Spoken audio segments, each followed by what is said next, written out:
This is Rich Cramer with Big Mountain Enduro, and this is the Beyond the Ride podcast. This season, we'll be checking in with mountain bike athletes, brands, and individuals doing big things for the sport of mountain biking. We are back again with Nik Nestoroff on our next episode of Beyond the Ride with Rich Cramer. Hope you guys are enjoying the episode so far. We've enjoyed putting them out and getting to know some of the riders, so I hope everyone else has. And this week, no exception, of course, Nik Nestoroff. What's going on, buddy? How are you?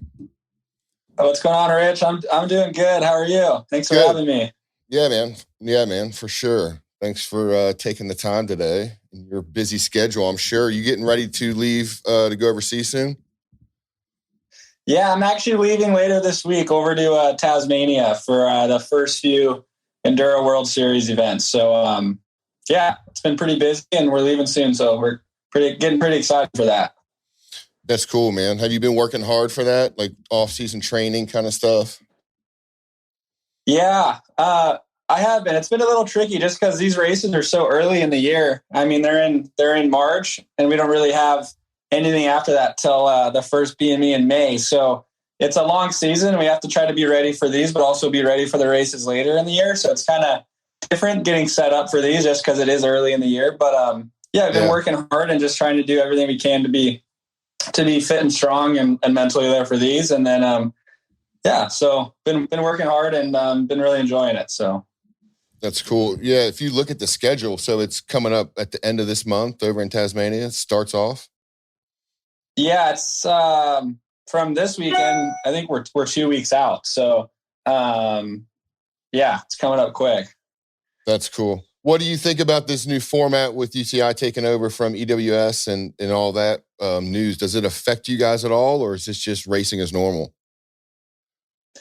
Yeah, I honestly, from what I've kind of seen as of now, I mean, we obviously haven't raced yet, but everything seems normal. I mean, it's just kind of different people you're talking to and like a different name, and but it still seems like just a typical kind of race schedule and race vibes. So just same old. But we'll see. I mean, when we get there, I'm sure it'll be a little different. Just with UCI taking over, they do a little different job than what EWS was known for. So we'll see. But I think everything will be kind of just minor little changes. But we're still there to race, and it should still be the same. So, what kind of minor? Give me an example of a minor little change that's going on that you would notice over there. Yeah. Honestly, I think it's just they are going to start trying to broadcast a little bit better than they have been. So I think just depending on what kind of rank you're at, they're going to have people race with more like onboard cameras and try to live stream some of that. So I think that's like a minor change. Just they're going to be filming and broadcasting it a little bit different than they have been. Obviously with the new ownership and the new broadcasting rights that they have. So I guess we'll just see how that kind of plays out. But I think it's good for the sport for sure. Oh yeah, that's amazing for the sport. I mean, I think I think it's one of the things that's kind of missing is bringing enduro kind of to the mainstream outlets, or not even the mainstream outlets, any outlets we have. And that's kind of our intention here, to do the same kind of thing, is highlight the riders and their journeys through the off season to, full blown race season. So that's really cool. I look forward to that as a fan of watching everything. So have you been told how we're going to be able to watch this, how they're going to be able to keep us in the loop? Honestly, I haven't heard much on that. I mean, I think this year will be like a big learning curve, and not just enduro, but also downhill and cross country, because they're taking over everything. So I think this year will be like a big learning curve. I know the enduro stuff will probably be a little different in the way they broadcast downhill and XC, just because it is harder to film. I mean, it's all over the map. So I think this year will be a learning curve, and the next year will kind of have a more set in stone kind of place and time and how they're going to do it. So, I guess we'll just find out. Yeah. Yeah. It is its own unique challenge, for the enduro, having a couple days and many stages and spread out all over the mountain. For a broadcaster, it's so unique. But to come up with some creative ideas like, putting body cams on you guys, is that something that's been talked about? It is. Yeah, they have talked about that for sure. And just kind of how to do it, what cameras they would use, and also how they could live stream it, or also just in a quick fashion record and upload it. So they were testing it a little bit last year on like the pro stage. I think they were doing that. They were putting, I think the top 20 guys had onboard cameras, and they were kind of just testing to see how they could do it. So I think that's going to be like the main thing, just because it is so spread out when you're actually at the race venue. You could have a stage 5 or 6 miles from another stage. So it would be hard for kind of the broadcast people to be on track, and multiple filmers all over. So I think the onboard camera is kind of the way that they're going to go. So that's great. Yeah, we'll find out. Yeah, that's great. That would be so cool. Well, that'd be great for everybody. And then maybe drones involved in there too, I'm sure, somewhere. I don't know if I've heard about that. That'd be cool. Yeah, that would be a cool way to do it too. Some of the wide open stages, try to drone it. Yeah, and I guess the unique thing is, I guess, maybe it's hard to live stream with some of the stuff being more remote, and then you got to get all the footage right back to whoever's putting it out. They got to edit it real quick and then get it out in somewhat of a live time. Yeah. Yeah, I think that's the hard part. I mean, just because there is multiple stages throughout the day, how they could kind of just have it all mapped out to where they could do it in a quick fashion. Because obviously downhill and cross country is just kind of a one track that they have to film, so it's easier to do it live. So I think it'll be a big learning curve. We might not see it this year or next year, but I think it's definitely, they're going to figure it out and kind of get it out there, because that's like the main thing that'll help grow the sport of enduro, I think, is if you could watch it. So yeah. Yeah, I agree. We're going to have some surprises at BME this year too. We're going to try to do something on that scale as well. Some kind of either, some kind of mobile production unit, and see what we can put some stuff out. But again, the learning curve's just huge. So we'll figure it out. Yeah, I'm stoked to see what you guys have in store. I think you guys have such a cool thing going in the States. I think that's why everyone keeps coming back to your guys' series, just kind of how core you guys keep it. And also it's just so fun for not just the racers, but everyone involved with it, the companies. And I think that's why the BMEs are like the premier race series in America, and kind of what all the pros get paid to do is race the BMEs, because I think you guys have a really cool thing going. So I'm stoked to see how it grows next year, for sure, or this year. Hey man, well, yeah, we appreciate that. Yeah, we appreciate that. We do kind of take ourselves to be the premier in North America, and this year we even kind of up the prize purse as well. So we're trying to keep the circuit going at the pro level that we really see it going towards. So cool. Yeah, we appreciate all your support for sure. So tell me, going overseas real quick, right? If you look at this schedule, are you racing both of these events then? Or is this just a one? Yeah, so the first two, Medina and Derby, they're both in Tasmania, which is like an island off the coast of Australia. So it's pretty far down there, but it's cool that they group them back to back, so you can kind of just do one trip down there and race 2 races in a matter of a couple weeks. So I think those are only about a couple hours, maybe 2 or 3 hours apart. So it'll be fun just to go down there and honestly just ride new spots. I've never been down there to ride. So I think it'll just be cool to go ride and then obviously race too. So it's going to be fun. Yeah. It'll be a good trip. Have you heard any race reports from the boys down there yet? Anybody down there yet? Yeah, there's actually been quite a few people down there now, and also the last few weeks, everyone, just because it's kind of the first race of the year, a lot of people like to go down there and just get acclimated and stuff with the terrain and all that.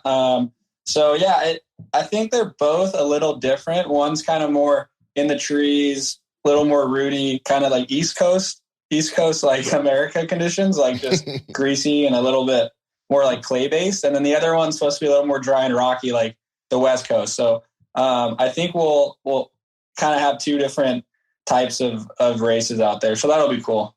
Yeah, that'll be real neat, man. And who, and And then, so are you signed up for the whole series for the Enduro World Cup?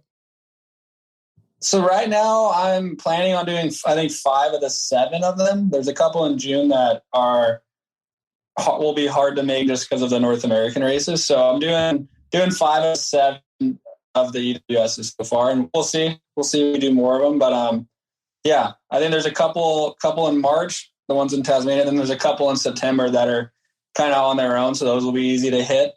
So yeah, I'm looking forward to it. Yeah. Nice. Yeah, that's going to be a good ride to watch everybody kind of see how they do this year. I know, and it stinks there's no North America races at all this year on that schedule. Yeah, it's kind of weird this year because they always have the one in Whistler, at least. That's kind of like the biggest, or not the biggest, but that's definitely just like been around the longest in that series. And so it's kind of strange not to see it. I think there's something to do with ECI and Whistler, and they couldn't figure it out. So yeah, there's none in North America. But I think they switched between, they have obviously the bulk of them in Europe, but then they switched between having a couple in, Australia and New Zealand. They've had some in South America, some in North America. So I think every year they kind of rotate where they go outside of Europe. So maybe in the next few years they'll bring them back to America. So yeah, let's hope so. I know the fan base is here. I know the crowds are here. So hopefully, yeah, no doubt on that. Yeah. What about so speaking of overseas, tell me, were you on the Trophy of Nations team as well, going over there last year? Yeah, so last year I was lucky enough to have some good races to get me points. They take 3 people from each country to do the Trophy of Nations. So yeah, it was awesome. Last year it was Colton Peterson and I, and we were on the team with Richie. Yeah. And Richie's obviously like the strong like glue to that team. So we tried to stick onto his back wheel as long as we could on the stages. So it was fun to ride and hang out and just kind of see how he approaches the races. I know the Trophy of Nations like a little different than how he would approach like a normal Enduro World Series event. But it was cool to try to hang on his wheel and race as a pack and race as a team and try to get everyone across the line as quickly as possible instead of just kind of being on your own all day. So yeah, it was a fun format. It was wild. We had some crashes, we had some mechanicals, but we ended the day in 3rd, which was cool. All the countries right now are so fast. So just to be on the podium with, I think it was New Zealand 1 and France was 2nd. Obviously some of the best bike riders come from those countries. So it was cool to be up there with all those guys. So yeah, what a unique format. I mean, what a unique thing to be a part of. Did you know that was on your radar last year when you were going through your race season? Was this something that you were achieving to do, or was this kind of luck of the draw? No, it was definitely something I was thinking of throughout the year. They make it like a known thing, like, hey, we take the top 3 ranked on EWS points on their scale. So it's kind of like trying to create a schedule where you get the most EWS points just to make sure you're on that team. And so yeah, I mean, throughout the year I was ranked in the top 3. So I just knew if I could be consistent at all those ranked races that it would kind of be something that I could do. And I ended the year 2nd in America on in terms of EWS points. So I was pretty happy with that. And but it was definitely a goal of mine for sure. I mean, they've only ran it a couple of times. They started doing it before the whole pandemic, and they kind of took a few years off, and now it's back. So it was definitely like a cool race just because it is new and it's exciting and it's a different format. So I was like, let's try to get on that team just because it's a cool thing. Racing for your country is so unique. So I enjoyed every bit of it. Yeah, I guess putting the race kit on is a little bit a different feeling when you're with 2 others and you are just out there by yourself representing the country. Yeah, and it's like a different format of racing just because you're racing. You have like a certain amount of time that all the riders need to drop for each country. But we were thinking, hey, if we race like wheel to wheel and try to stick on Richie's wheel as long as we can, like, because they add up everyone's time. So obviously at an EWS race, you get 1 practice run, so you don't know the tracks as good as the back of your hand, But if you're following someone who's a little faster, like Richie is to us, it helps us because we can kind of follow his wheel and see how he's setting up and know if there's going to be a corner or a rock garden. So it helped Colton and I kind of just ride a little bit faster, not having to like read the terrain as much, just because we could kind of follow Richie. So yeah, it was really cool. Yeah, it almost just sounds like a group ride, just out there kind of trying to get better, because I mean that's a pretty good philosophy that travels along any level you're at in mountain biking. Some of the best days, the fastest days you're going to have are when you get a chance to follow someone who's really putting down some heaters. Yeah, definitely. So that was a super cool opportunity, and yeah, we just had a lot of fun doing it. So hopefully we can bring that kind of vibe into this year and just keep having fun. So yeah, that's great, man. That's great. So a lot of people know Nik Nestoroff as, first of all, Nik Nestoroff, what a great name, man. You guys got cool names. Everybody's got cool names, man. Like Nik Nestoroff. Thank you. And then Kaylee Skelton. Like, you guys like sound like you could be the WWE like kind of mountain biker. I mean, yeah. Thank you. That's funny. I always like joke around with a lot of my buddies who race. We're always like, man, like mountain bikers have such unique names. Yeah. Yeah. Cody Kelly. I mean, Portia Murdoch. It's the best. It goes on and on.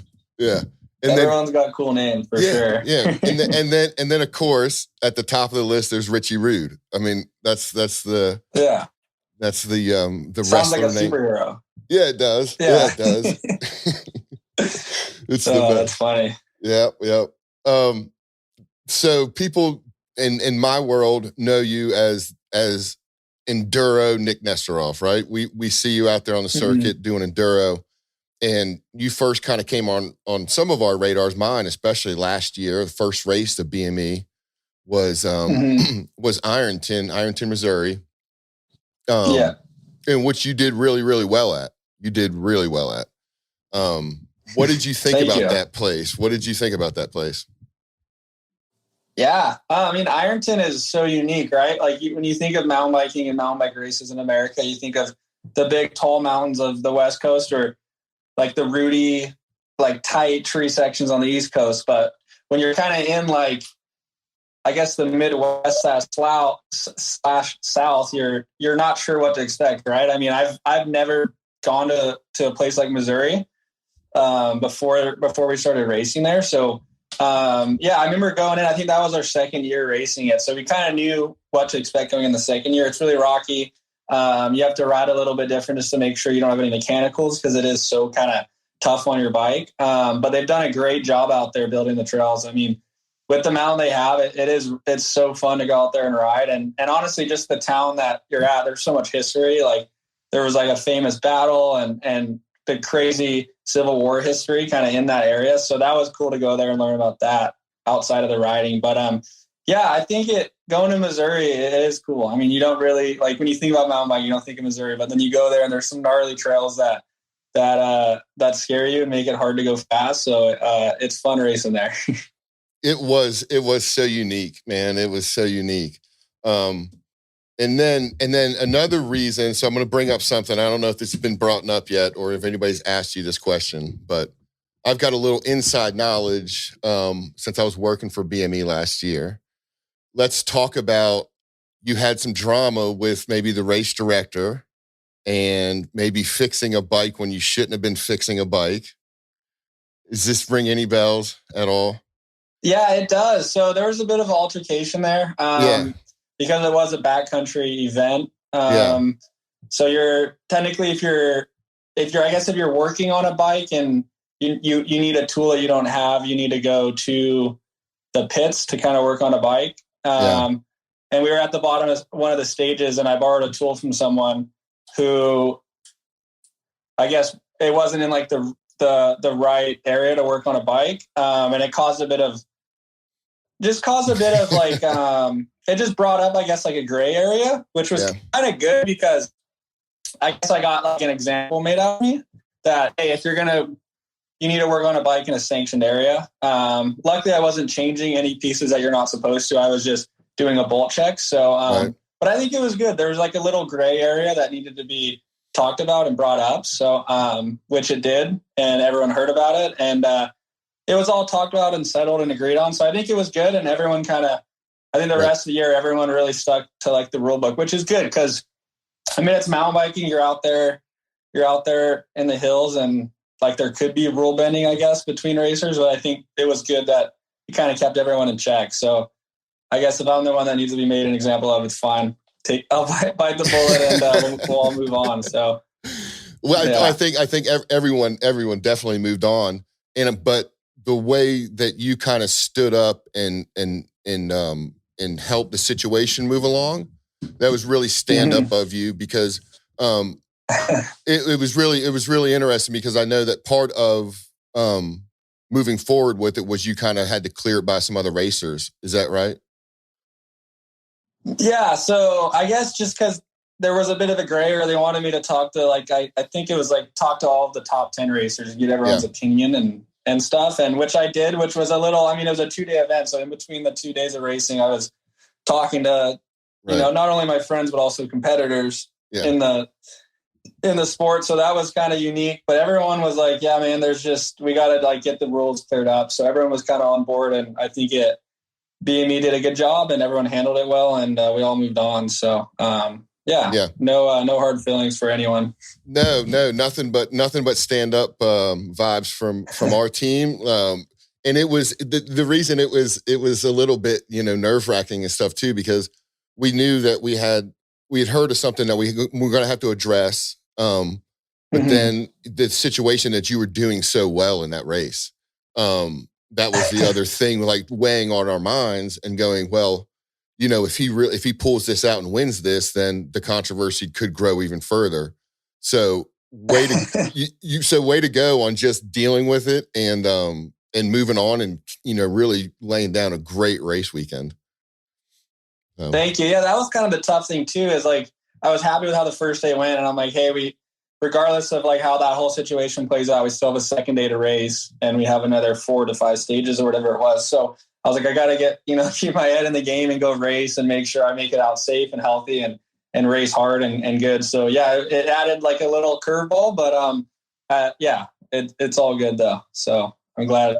Yeah, I'm glad it was fine too, and I'm glad you did well that weekend. It actually made me personally really tune in to who you were as a racer, because I still am kind of new to the industry, but I'd heard that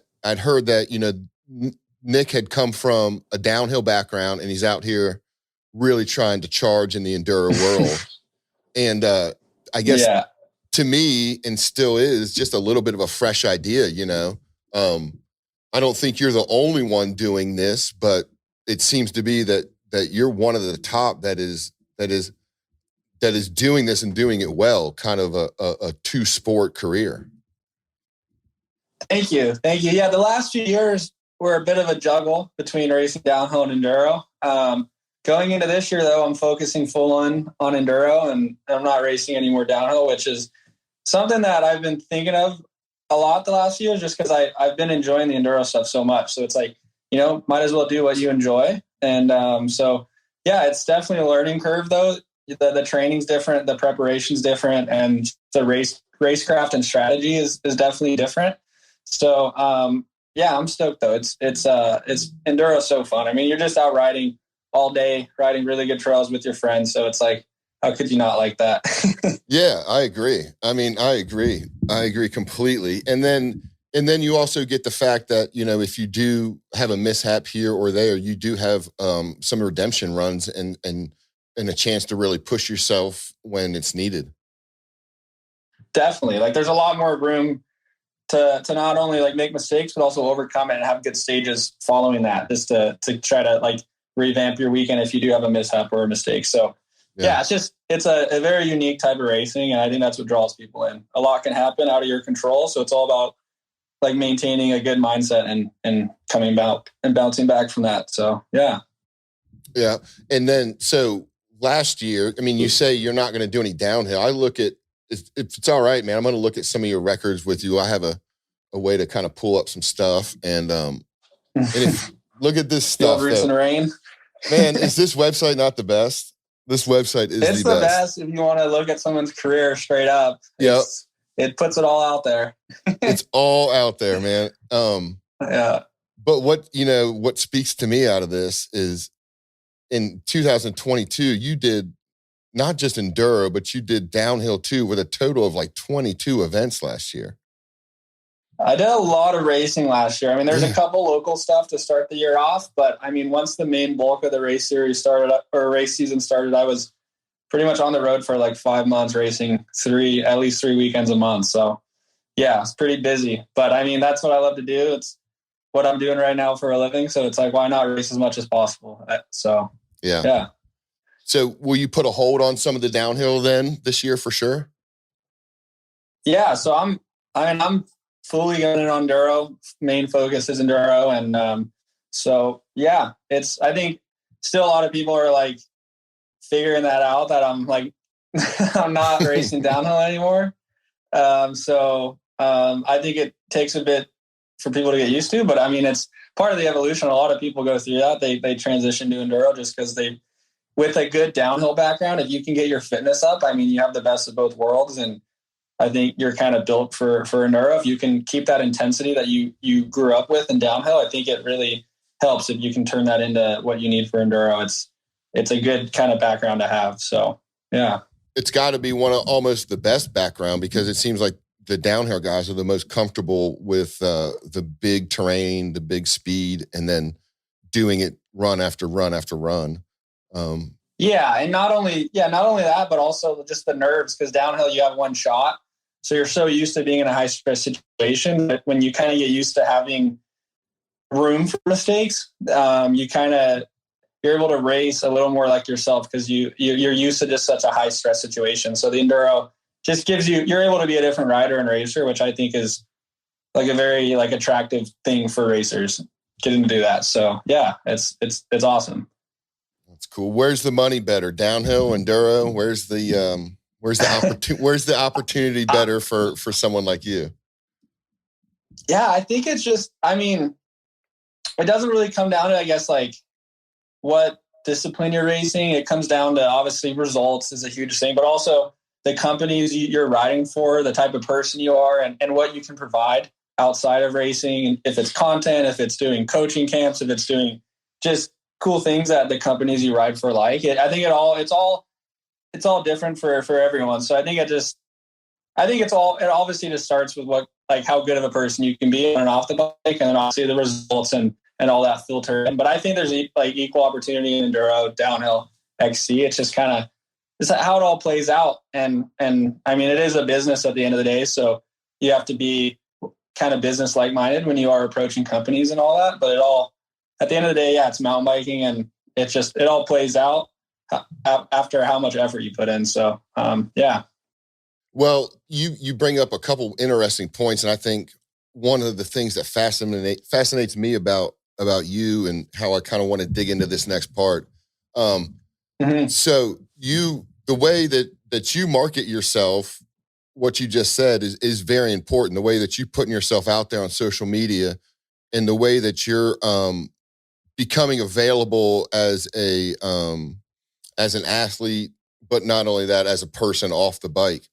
So I guess where I'm going with this is you represent yours a little bit more as an independent, if I'm not correct, and where you're not involved with a factory team, but you are out there making relationships as an independent, independent professional. Yeah, for sure. So I guess you could call it like factory independent. I mean, yeah. I do have factory support, endless amount of support, and I have companies that are there to help me make changes and help me just be the best racer and also just have the best bike and best equipment that I can. So that's really awesome. But yeah, this year is a little different. I'm kind of doing my own thing with, obviously, Fazzari is my frame sponsor, and they're backing me super heavy. And yeah, they've offered a ton of support and all the tools I need to succeed. And then they were able to help bring on a couple sponsors, through OEM stuff and just relationships they have. And then I was able to bring in a couple of my personal, like long time component gear kind of other sponsors. So I think at the package bill, I'm like really excited with how it all played out, doing my own thing. And I'm signed on for a handful of years with Fazzari. So with room to turn that into, there's kind of endless opportunities. So yeah, down the road, I think it'll turn into could turn into a huge, factory team. But right now it's kind of just a personal factory independent team, which is, I have a support for and budget for a mechanic and pits and all that. But to kind of have it just be me, the main focus is kind of a dream come true for a racer. So just having that and the tools to succeed and stuff that I believe in too, not only just, obviously the frame, but all the other things that go along with the whole bike. I believe in everything. So yeah, I feel like I'm in a really good spot, and it all came together really well this year. So I'm excited. Well, good job on putting yourself out there and really, doing this in a unique way. I think it shows, you have to get out there and race, and you have to put up the results and the numbers, but at some point, you also got to bet on yourself, and what better way than getting out there and just being yourself and letting that stuff happen. Do you find that you have a little bit more control over things doing it this way? Yeah, for sure. all the companies that I'm representing, they kind of gave me the freedom and the tools to make my schedule, deliver the content, and just kind of pick and choose what I wanted to do throughout the year. So that was like just kind of a breath of fresh air, just being able to handpick and choose what I wanted to do. So, I've always had really good, kind of freedom and relationships with companies in the past, but this year is just kind of, like everything I could have ever hoped for. So, that just gets me, at the end of the day, that gets me excited to ride. And when I'm excited to ride and I'm happy, like I ride to my fullest potential. So, that's just going to help me in the races. So yeah, good.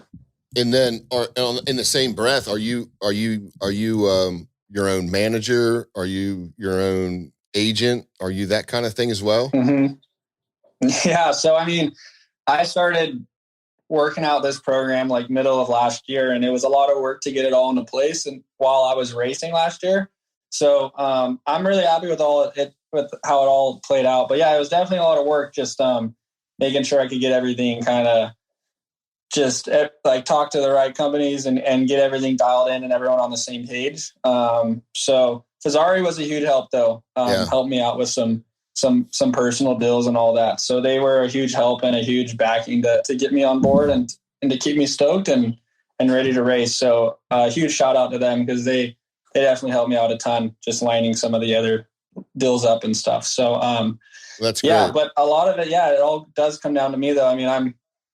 I'm planning everything, booking everything, lining up mechanics, lining up photographers, videographers, getting the content at the races and sending it off to all the sponsors. And so it is a lot of work, but at the end of the day, it's something that I enjoy and it's a passion for me. So yeah, I'm stoked as can be, for sure. Well, you're good at it, man. It's really cool to follow. It's really cool to follow and kind of watch you kind of, I feel like you're kind of setting the bar in a different direction. I don't know. Are you following the bar? Did somebody do this that you looked up to? Did somebody kind of in the race industry, did you see this blueprint before? I've definitely seen people that I've looked up to start their own programs and their own teams, and it played out well for them. So I think it all comes down to what you want. A lot of people, they just want to be able to show up at the race, have all the equipment, ride, race, and then move on. I like the whole process of it. Obviously the riding and the racing is the most fun, but I like all the other little things that go into racing and making sure that we show up and everything's good to go. So, I'm, like I mentioned before, I'm super stoked and, I'm just looking forward to racing. It seems like this off season is just going by slow. I want to just get to the races and start racing. So, Well, you're there, man. Relax. You're there. Like 2 weeks away. You're there. I know.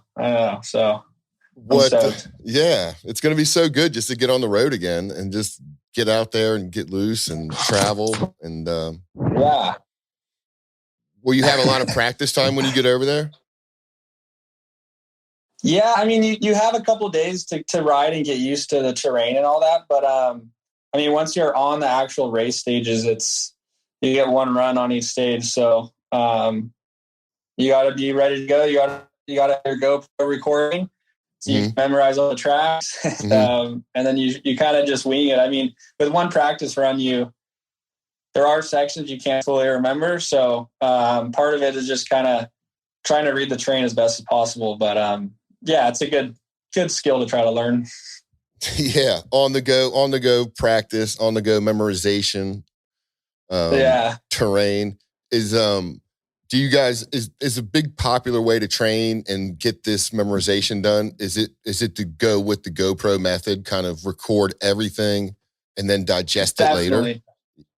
Yeah, definitely. I mean, if you only get, even at these EWSs, you get one practice run. At the BMEs, you have a couple of days of practice, and if you're lucky, you could get 2 to 3 runs. If there's a chairlift accessible. So, yeah, the GoPro is a good way to be able to learn and to kind of memorize the tracks. Because if you have 30 minutes of racing, I mean, that's 30 minutes of a trail you need to memorize. I know it's broken up into different stages, but that's a lot to memorize for sure. I mean, when everything looks the same, it's all in the trees and it's all roots and rocks. It's like hard to memorize every little thing, but yeah, you just try to memorize like the main big features that have different line choice or have blind drops or stuff like that. You try to memorize the sections going into it so it's coming up. But yeah, honestly, a lot of it is you're just winging it. You're going as fast as you can and trying to read the terrain. So that is the sport, man. It does seem like that. Are there times, are there practice times and times where you don't get to ride every trail prior to the race? No, yeah, but you always get time to do a practice run. I mean, there are weird cases where you could get a mechanical in practice that you have to go fix, and it might alter how much time you have to, let's say, climb up to a stage or how much time you have to look at certain sections during the stage. Because a lot of those races, you only get maybe an hour and a half, 2 hours to look at a stage. So, yeah, the main thing in practice is just kind of rolling through and just trying to see everything. So I wanted to get your take on the backcountry. I wanted to get your take on the big backcountry days over at Durango and at Bryan Head. Everybody's got a little bit of different feeling on it. And so anyway, I was going to play you a video of you in the backcountry crawling up this mountain in the backcountry. But anyway, what'd you think about those stages, and what'd you think about like the epic days it brought?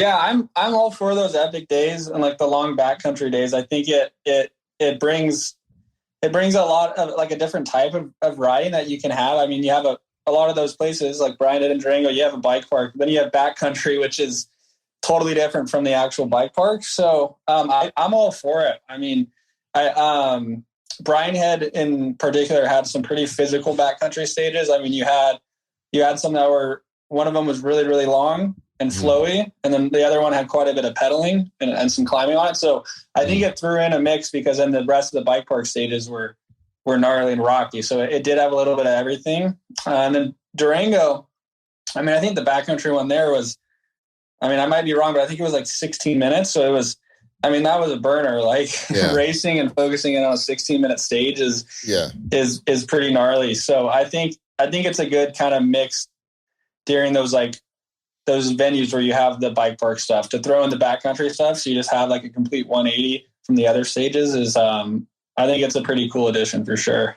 Yeah. Yeah. I like the idea of backcountry. I think it was great. I like being out there and just seeing the different terrain. I know it was a bit of a hike and a bit of a logistical nightmare for a lot of us and medics and everything and sponsors and spectators. So we're going to see how the BME guys, Greg is on the BME ops team. He's the ops manager this year. Yeah, so they've been talking with a lot of the local resort people to see what kind of backcountry stuff we do, but hopefully we keep it in. Yeah, I'm sure there's a lot of logistical stuff for you guys. I mean, having to get in medic and media and the timing and all that and getting personnel up there. I'm sure there's a lot that goes into it. But I think it is cool that you guys are known for always having some cool backcountry stuff because not a lot of races have that. So I think that's cool. You guys make that kind of a priority when you can. Well, yeah. And the way I was kind of, explain that, that's how the early days of enduro were. They were the long, days, not a lot of lift access, not a lot of park stuff. So it's nice to have it.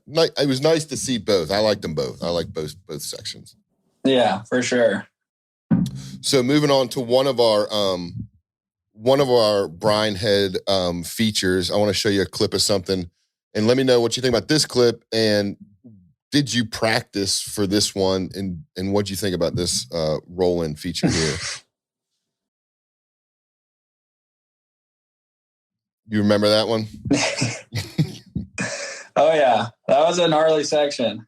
Yeah, and that was when we got there and we started taping that section, and plus how rocky and crazy Brine Head was, that was a pretty fun feature. Well, yeah, and you what you can't see in that clip is how fast you come into it. I mean, it's off like a pretty high speed little fire road tuck section, and then you kind of slide over all the loose rock off the road into that rock garden, and then down into that bridge, and then off that bridge, you kind of gap into like a rock garden. So not only on your body, but making sure you didn't flat or break a wheel or a mechanical through there was kind of high priority. So that was a gnarly section. It was a great one for the spectators. It was a great one for the spectators. For sure. Yeah. All right, hold on. I want to show you another clip. So when going through the clips, I like to go through all the clips prior to when I sit down with people, and and just see what stands out to me. And on this next clip, man, so this is at World Cup DH at Durango, and it's on the first or second big step down that they had, kind of running under the lifts. Big step down into a big left berm, and then it got you shooting right into the steeps of the woods. So let's play this one real quick. And this one is of those drops, but this one has got to tell me this is where your downhill must come into play, because look how far you pre-hopped this whole thing. You pre-hopped and almost nose boinked off where the rest of the people are kind of launching off of. Yeah. I mean, that's definitely like when there are drops like that, I always try to pre-hop and land as soon as possible, because when you're on the ground is when you can be making up ground, making up time and going faster. So yeah, pre-hopping and then landing, pushing down and landing as smoothly and as quickly as possible is the faster line, in my opinion. So yeah. That's got a cool clip, though. I haven't seen that clip yet. Yeah, I'll forward it on to you, man. Yeah, isn't that cool? I mean, it just shows like that. I don't know if that is just you scouting this feature 100 times, or is this just like, this is your natural downhill skills just saying, get up and get over and get down on the ground. Yeah, I mean, we probably only hit that a couple times in practice before we raced it. So definitely just kind of the natural instincts of seeing a drop and pushing up and then kind of pushing down as we get over it is that's kind of how I've always hit stuff in like drops and races like that, to kind of do a little pre-hop so you're not going as high and you're kind of making up ground. So that's a cool clip, though. We'll get it out there. We'll make sure everybody gets a shot of that now. I was saving that. I've been saving that one for when I get you on. So I'm glad we got to see that. Sweet. So yeah, looking forward. We'll go back there next year. Maybe next year you can, or this season, I can follow you through and you can explain exactly what you just said, and you can tow me into that perfectly. Yeah, we'll tow you in for sure. We'll get you airborne over there. That was a fun race. Durango's a cool venue. I mean, there's so much history there. That was where they had the very first mountain bike world championships. I think it was 90, maybe 91. So there's just a lot of history there. They've been racing there for forever. So it's cool that you guys have a BME there. I think we're all stoked together every year. And I mean, you're just in one of the most beautiful parts of the country. So I agree. It's so cool. I mean, that's got to be one of the best places for any kind of outdoor activity. I mean, just as soon as you land in Durango there, and then go up the mountain. I was trying to think of Silverthorne Silverton. So I think it's Silverton, which is like Silverton. just over the hill from there. Yeah. They call it like $1 Million Highway. Yeah. So anywhere between Durango and Silverton, it's just huge backcountry, huge, vast openness of everything. Oh yeah. I think the weekend after that race, we drove up to Winter Park, and that drive from Durango to Winter Park was like one of the best drives I think I've ever been on. Like, it was just the mountains and just the passes and all the valleys in there were so cool. Like, such a cool drive. That part of Colorado. Did you take the pass up and over? I did. Yeah. It was so cool. I'm looking forward to that this year. Driving up there. Yeah. What does driving around for you look like and going to stop to stop? Are you a van guy? Do you travel with a big crew, or are you just what do you look like? So, I mean, we travel with a big crew for sure, but I have a Sprinter van, my girlfriend and I, and like in between races, we try to make a few days just to kind of.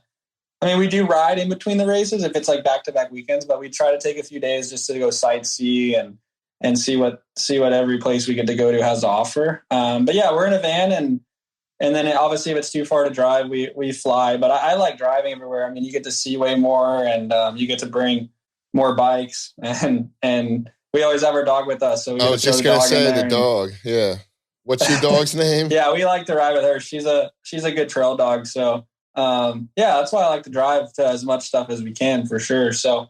But yeah, we have a big crew at the races, but like going from race to race, we all kind of break away and then meet back up at the races. So yeah, it's cool.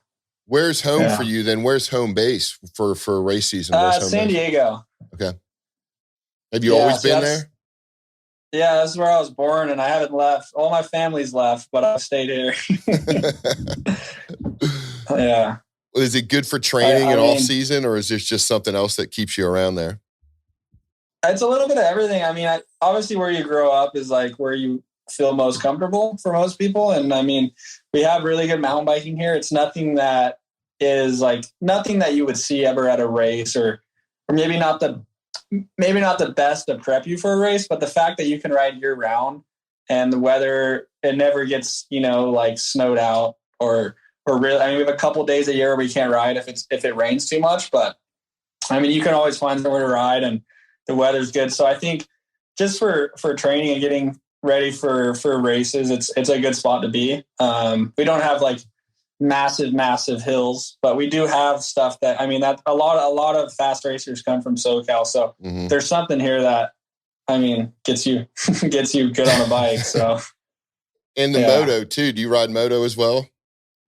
I ride moto, and that's a huge thing here. I mean, we have all the big companies have their teams based out of here half the year. So there's a lot of good moto, and then we like to surf. So obviously the beach is there.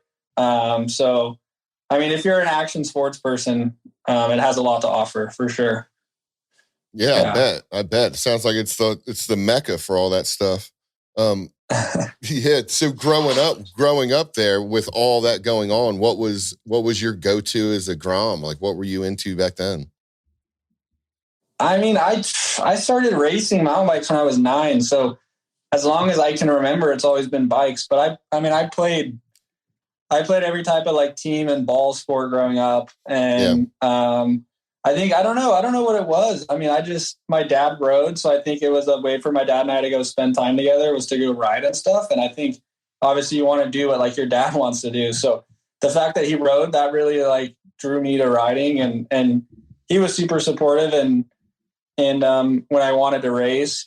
So I think that was like a huge kind of drive to always ride and stuff was having him ride. And there was always like our local riding scene was always pretty strong. There was always people riding and digging and stuff. So that was always a fun scene to be around. So that was probably a huge kind of aspect what drew me there to ride. So yeah. Sure. Just having everything available at that young age has got to be great. I think it is good for like a kid to develop, like having access to sports and stuff for sure. It's like, I mean, not everyone gets to do it, but it is like when I look back at growing up, like playing different sports and riding bikes and all that, it was so fun. So yeah. I was talking with Bella Naughton the other day. She rides for Liv. Was talking with her, and she went into some pretty neat detail about how education and how trying to finish schooling, but still trying to be getting to that pro level of racing and balancing that whole thing.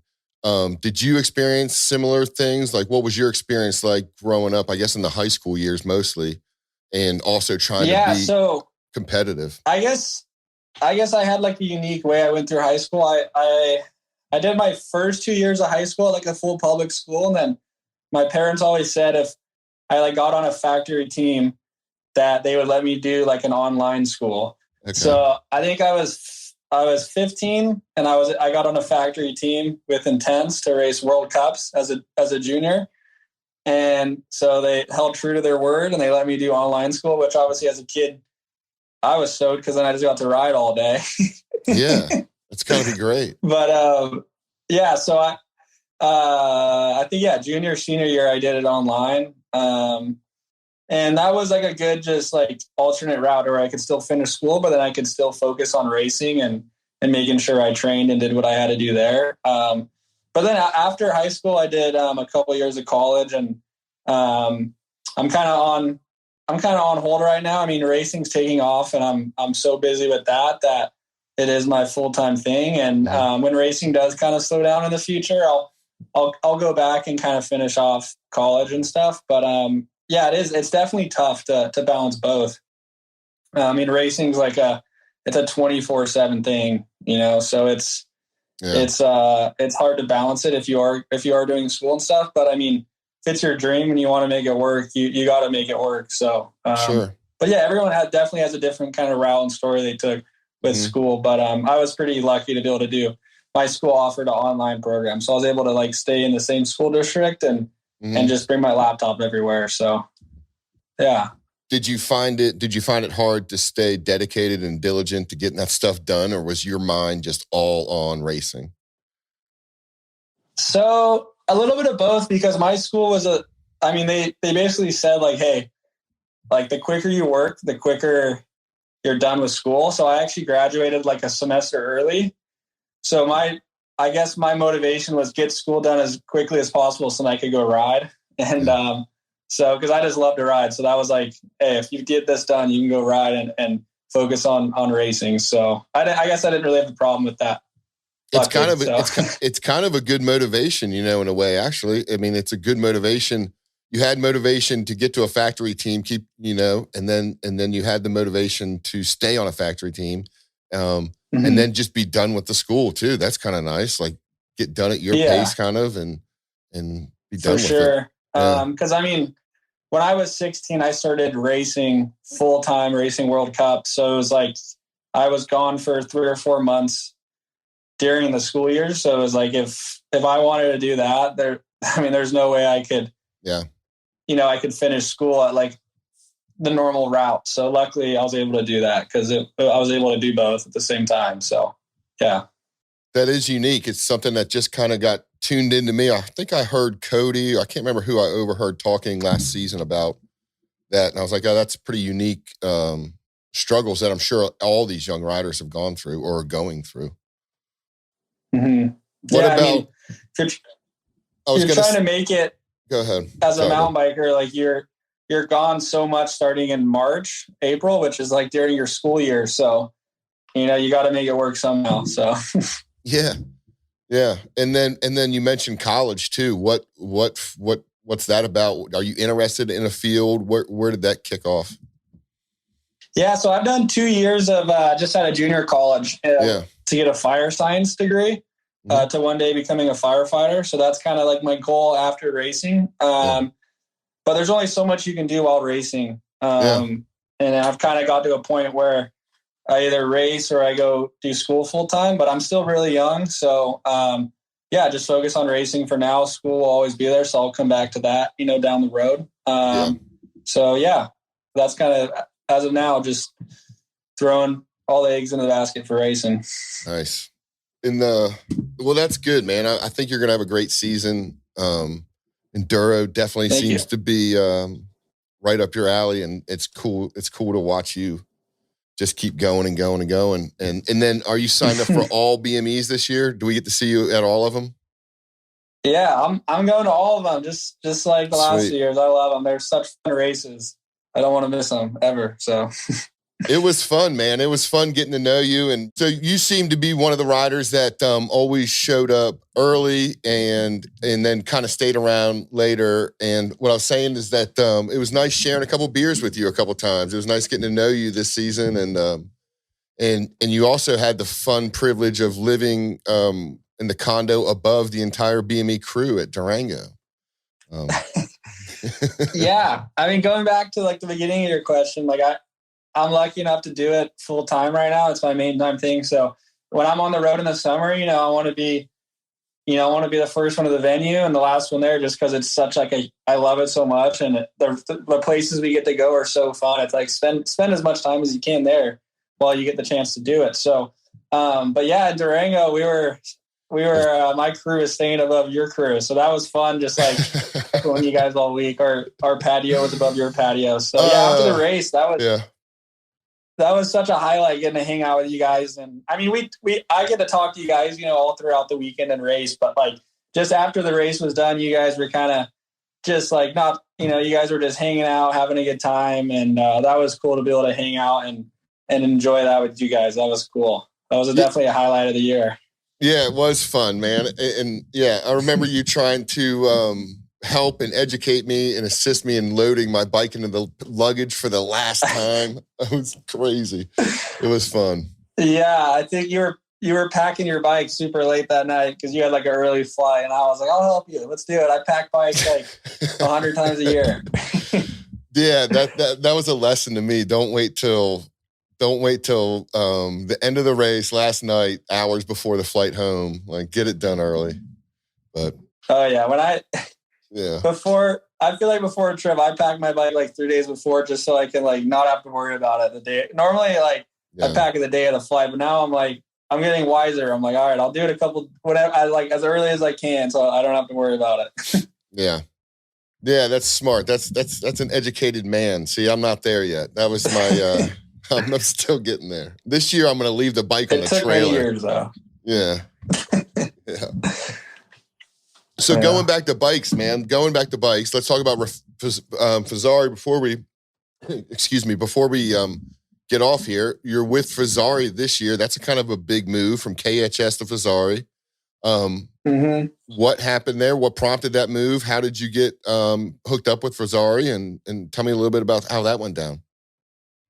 Yeah, so I signed a 3-year deal with Fazari, and obviously to do that, it has to be with someone I believe and someone I want to be a part of and represent a good company. And we had many meetings and stuff, and I feel like they're for right now, like everything that I want for racing and a company I want to represent, they are. So it was just a supernatural evolution to ride for them and to turn into like a great relationship for many years. So it kind of got brought on naturally. I mean, I have a friend who works for them and helps test and develop their bikes and a couple other things. But he mentioned to me that, they were definitely interested in having a top level American racer. And it was kind of a contract year for me, and I had opportunity to have a change and to grow. And so I reached out to them, I think last May. So we talked for, the entire summer and planned things out. And I kind of knew from the get-go that they were great people and a great company to be a part of. And they have so many cool things down the pipeline that really gets me stoked to ride and represent them. And so, yeah, it was a supernatural kind of the way it all played out. And yeah, I'm just super stoked. Like, it's all positives. It's really cool. So, yeah. It seems like a great company. It seems like a great bike, and their whole fleet of bikes I got to look at last year being on the scene. Which bike are you riding with them, and how does it feel? So yeah, last year they came out with the LaSalle Enduro bike, which is their full carbon 170 mil 29er. That's their big Enduro bike, and that's what I'll be racing on. There's a couple races throughout the year that I'll race their shorter travel 29er, which is called the Delano, which is a 142 rear, and you can set the front up at 150 or 160. So it's kind of a mid-travel bike.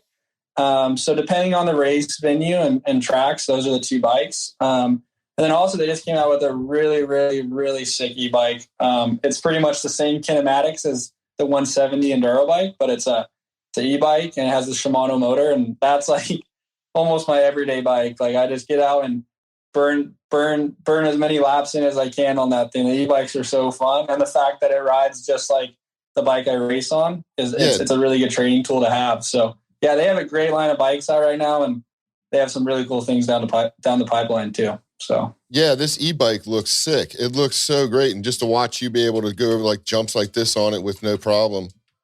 That's pretty impressive. Good edit too. I don't know who did this, but good edit. Oh, thank you. Yeah, we just released that a couple of days ago. So that's at my local trails. But yeah, that bike's freaking awesome. It's so fun. So it feels like the Enduro bike when you're riding it. It feels kind of pretty similar.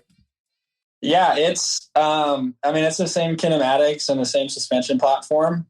Mm-hmm. So once you kind of get used to the weight, because obviously they are a little heavier. So once you get used to the weight, it rides identical. I mean, I run the same settings in the suspension on both bikes. I mean, that you can't really get much more similar than that. So yeah.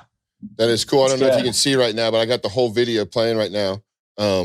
Yeah. Awesome. Yeah, it really looks good. And then how does it feel with that bottom heaviness in an e-bike being from, we don't get a lot of e-bikes out here. You know, we still got the rules and regulations of the National Forest to follow. Mm-hmm. So what does it feel like racing at speed with a heavier bike rather than? Yeah. So when you ride the e-bike, I mean, every bike's different, but the Fazari team did a really good job balancing out the weight, because you obviously have the battery, you have the motor and all the accessories that go with it. Mm-hmm. So if you have a bike where they're able to balance the weight out, that really helps. So honestly, I hopped on this bike and like I felt at home immediately. Like we filmed that video on a couple rides in on that bike, so immediately I felt at home on it. You can tell. It all depends. It all depends on the weight balance. But they did a fantastic job with balancing the weight, because it is. I mean, you have the battery and the motor, so there is some weight and stuff, but they balance it out really well. So.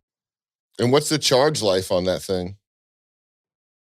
I mean, it depends. They have 3 modes. You know, they have the Eco, the Trail, and the Boost. So it depends, I guess, how steep the climbs are and what mode you're in and what gear you're in and how heavy you are as a rider. But, I mean, I go put 5,000 feet of climbing in on trail mode. So I could probably stretch it out to maybe 6,000 feet of climbing in Eco. So, I mean, you can go, like, you usually get out of battery before the bike gets out of battery. Yeah, like, exactly. Your body's out of battery before the bike is. So it looks great. I can't wait to see that one. It does look great. It really does. It's a great bike, and the colors are really cool. So yeah, that's cool. Well, the last thing I want to show you today before I let you go, man, and appreciate your time. BME just put out an edit for if I can get to that, put out an edit for Mountain Nebo. I wanted to take a look at it with you. I haven't really even seen it. Yeah, I haven't even seen it really. I just know it's out. I definitely know it's not of race level or anything, but it's pretty cool because as you were talking about Mountain Nebo earlier, it kind of has the same feel. We went out there about a month ago, 3 weeks ago. But it's got the same kind of feel. This badass mountain biking community is really opening their arms to us and opening up this cool park at the top of Mount Nebo. So it's got some good stuff to offer. And this is all the stuff we saw. And then it's got huge rocks. I'm really excited to get out there. I always look at videos for some of the places we go to way earlier in advance. And it looks, I mean, there's a lot of rocks and a lot of cool, like, you know, machine hand-built trails and everything. So it looks good.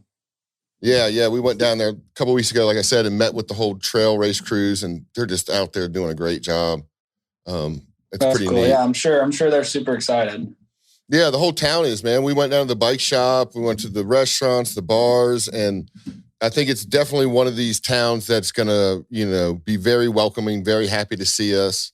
That's cool. Just really let us kind of settle in and take over for a week. And, but talks about maybe having a nice, you know, after party at the very end on like their main street even. be a cool venue. Yeah, that would be cool. I think that stuff really just kind of strengthens the relationship between the race organizers and the racers and the town. I think that's cool, and that's what would keep it coming back for many years. That would be a cool little thing for sure.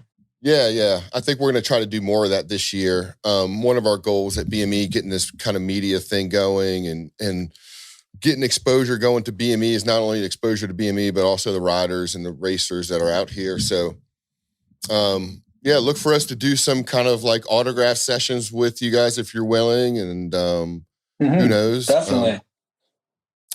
Something just to get you guys involved and a little bit more, and then give you guys as much exposure as possible. So I think that's awesome. That would create such a cool bond between, especially like an autograph signing with like the younger generation. I remember going up and getting, my idol's autographs when I was a kid. So I think that's cool. It comes full circle, and it keeps the younger generation stoked and heavy. So that's cool. Let me touch on this real quick. Speaking of idols and stuff and older generations, I saw on another podcast you mentioned that Sean Palmer was once one of your coaches. Is that right? Yeah, I rode for a development team by Intense when I was 15, and they had like a youth kind of Grom development team, and there was 5 of us on there, and it was called the Palmer Project. And he was such a fierce competitor, and not only in mountain biking, but skiing, snowboarding, moto, and everything in between. So he just had a really strong mental aspect to his racing, and from a young age we were able to kind of ask some questions and get pointed in the right direction, and also just ride and hang out with such a legendary guy. So I owe a lot to him. He opened up a lot of doors for me, and it was really cool to be a part of that. I was influenced by him big time growing up with the snowboarder cross and the snowboarder cross era. I just thought he was awesome to watch. And then I remember one of his victories at X Games or whatever. He went over the last kicker and did a big beer chug salute going over it. It was just such an epic memory I have of him. And the commentators were like, what was that like move at the end there? What was that move? And like the beer chug salute. It was just awesome. I don't know. Well, yeah, definitely wild times back in the day. He was the man. Yeah. We were talking about other legends the other day too. I was talking with D Tidwell, and he was talking about legends like Missy Giovi that he got to work with and something like that. So I'm older. I'm older than you are. So some of the legends that I looked up to are really getting up there now, and it's just cool to see some of them still hanging around. We're still talking about them, so it's got to be out there. Yeah, she still rides. She was a couple races back east. I think the Snowshoe World Cups a couple years ago. She was there, and she was like really stoked to meet my girlfriend Kaylee, who races and stuff. She was like, "Oh, you're so badass," blah blah blah, and I'm like, "Kaylee, that's like she was one of the legends back in the day." I'm like, "That's pretty cool that she said that and took the time out of her day." So yeah, it's really cool when legends of the sport come back to the current races and stuff and hang around. I think it's cool. So let's blow up Kaylee real quick before you get off. That's a very unique comparison, Missy and Kaylee. Actually, that's pretty damn accurate. Like that's very interesting. Like that's interesting. Just full speed and sending it and an insane amount of athletic skill and technical bike skill. So yeah, they're both badass chicks on bikes for sure. Man. Is she going to be out at the BME this year? Yeah, I think she's doing the last 4. I don't think she'll be in Arkansas, but she'll be at the other 4 on the West Coast. So okay, and she's going to be racing them as well. Yeah, she'll be racing them. So nice. She's starting to like them a lot more. I mean, she's really new to racing, but I mean, she coming from like the downhill world, she's right. Sometimes like on a full long backcountry day, she'll get a bit tired, but she's starting to build her fitness up and start to enjoy those longer days. So she did Brian Head last year, and she's excited for that again. But then she loves Big Sky, loves Durango and all that. So yeah, we'll see her out at those for sure. Yeah, I talked with her at Bryan Head, and she came down pretty big, wide-eyed at the amount of rocks and boulders that were up there. Like she was, I remember, yeah, it was. Yeah, I think that was her first time riding there, and it was like on a. Obviously, she's used to a downhill bike, so sending it on the trail bike, she was like, "Wow, this is gnarly." And she was having a really good race. I think she crashed on the last stage pretty hard, but she was all good. But yeah, I think she's definitely ready to go back there and get some revenge and stuff. So. Well, that's cool. We look forward to seeing both of you guys out there this summer. Then you guys are good ambassadors of the sport, as I like to say, I guess. And right on. Thank you. Yeah. Well, give me a shout out. Help me out here, man. Tell people real quick that we need everyone to go to bigmountainenduro.com and check out getting registered for some races this year. Right? It's a good time. It's good to be had out there. Yeah, it's such a fun series. I mean, everyone I talk to, I'm like, yeah, you got to go do some BMEs, no matter what your background is in mountain biking. There's a little bit of everything at each race, and such a fun vibe at the races, and everyone's having a good time and hanging out and just riding the most amazing trails that, the U.S. has to offer. So, I mean, if you like bikes, you're going to like the BMEs. So go register and enjoy it just like we do. It's so fun. Agree. Yeah, man. Well, best of luck to you. Thanks for that. And best of luck to you in the next month here. Be safe down there, but go thrash it and put some points on the board. Yeah, thanks, Rich. Yeah, that's the plan. Go out there and race the best in the world. And then, not long after that, we'll be in Arkansas hanging out with everyone for the first BME. So I'm excited. All right, man. Well, thanks so much. Nik Nestoroff, everybody. Thanks again, Nick, for taking the time. And we'll be back next week on another episode of Beyond the Rod. So thanks, everybody. Sweet. Thanks for having me. See you, Nick. Appreciate it, buddy. Later. Bye, buddy.